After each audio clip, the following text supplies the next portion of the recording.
সূর্যোদয় থেকে সূর্যাস্ত অবিরাম যেন আগুন ঝরছে। চৈত্রের শেষ থেকে নির্দয় সূর্যের উত্তাপে পুড়ছে প্রকৃতি।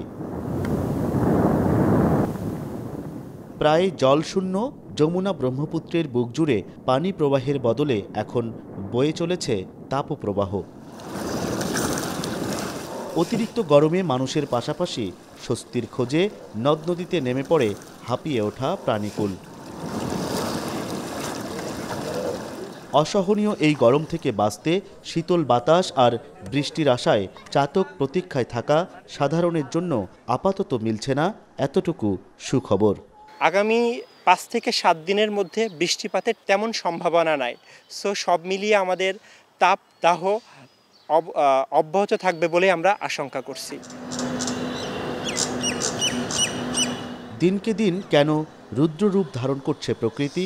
কেনই বা প্রকৃতি মায়ের এমন নির্মমতা? তীব্র তাপপ্রবাহের সময়ে এটি এখন বড় প্রশ্ন। এই যে থার্মোমিটারে ক্রমাগত বাড়ছে তাপমাত্রার পারদ, এর কারণ কি শুধুই প্রাকৃতিক, নাকি এর পেছনে আমরাও দায়ী? ভৌগোলিক ও প্রাকৃতিক কারণে গ্রীষ্মকালে তাপমাত্রা কিছুটা বেড়ে যাবে, এটি স্বাভাবিক। কিন্তু এমন উচ্চ তাপপ্রবাহের অস্বস্তিকর অনুভূতির কারণ শুধুই প্রাকৃতিক নয় বলছেন পরিবেশবিদরা। সবগুলো গাড়ি জীবাশ্ম জ্বালানি নির্ভর।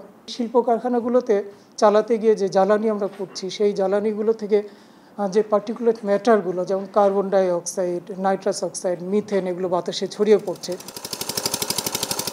শিল্প কারখানা, যানবাহনের পাশাপাশি কৃষিতে সেচ কাজেও কমছে না জীবাশ্ম জ্বালানির ব্যবহার। দেশে 3.4 মিলিয়ন হেক্টর জমিতে সেচ কাজে ব্যবহৃত হয় প্রায় 12 লাখ ডিজেল চালিত সেচ পাম্প, যেখান থেকে নির্গত হয় অন্তত 10 লাখ টনেরও বেশি কার্বন ডাই অক্সাইড। পাশাপাশি বিদ্যুৎ চালিত সেচ পাম্প রয়েছে আরও 4,87,000। অথচ সৌরশক্তিকে কাজে লাগিয়ে জীবাশ্ম জ্বালানির উপর ভর করে বিকল্প পথে হাঁটার সুযোগ থাকলেও সে পথে তেমন অগ্রগতি নেই।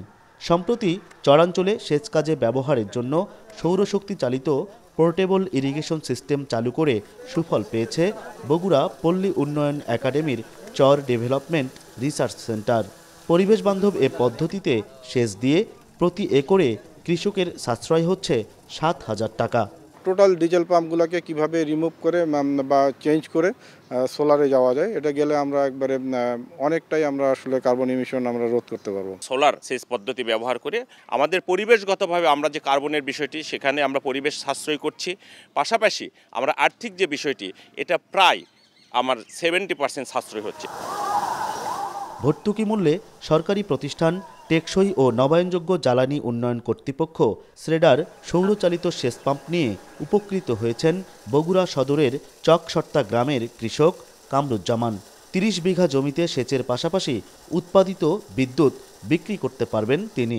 গত মাসে বার্লিন এনার্জি ট্রানজিশন ডায়ালগে এমন 2000 ডিজেল চালিত সেচ পাম্প সৌর পাম্পে রূপান্তরের কাজ চলছে বলে জানিয়েছেন মন্ত্রী। We have organizations called SHREDA. And we partnered with the Agriculture Ministry and together with the Environment Ministry to turn around these 1.2 million diesel pumps to solar pumps. গাছগাছালি কার্বন ডাই অক্সাইড শোষণে ভূমিকা রাখলেও দেশে নির্বিচারে উজাড় হচ্ছে বনভূমি। একই সাথে বাড়ছে নগরায়ন। তৈরি হচ্ছে ইট কাঠ পাথরে মিশ্রিত কংক্রিটের দালান কোঠা। নগরে লক্ষ কোটি টাকা ব্যয়ে গড়ে তোলা এই ভবনগুলো আপাত দৃষ্টিতে নিরাপদ মনে হলেও এই ভবনগুলোই মূলত উচ্চ তাপমাত্রার ঝুঁকির অন্যতম উৎস হয়ে ধরা দিচ্ছে দিনকে দিন। সেজন্যই পরিবেশবিদরা মনে করেন একটু বুক ভরে শ্বাস নেওয়ার জন্য বেশি করে গাছ লাগানো এখন বড় বেশি প্রয়োজন। হেদায়েতুল ইসলাম বাবু, এখন বগুড়া। সানবিট সব দিবে সামাল। সানবিট ম্যাজিক প্রেস ডিশওয়াশিং এর মাথা ঘোরানো সলিউশন।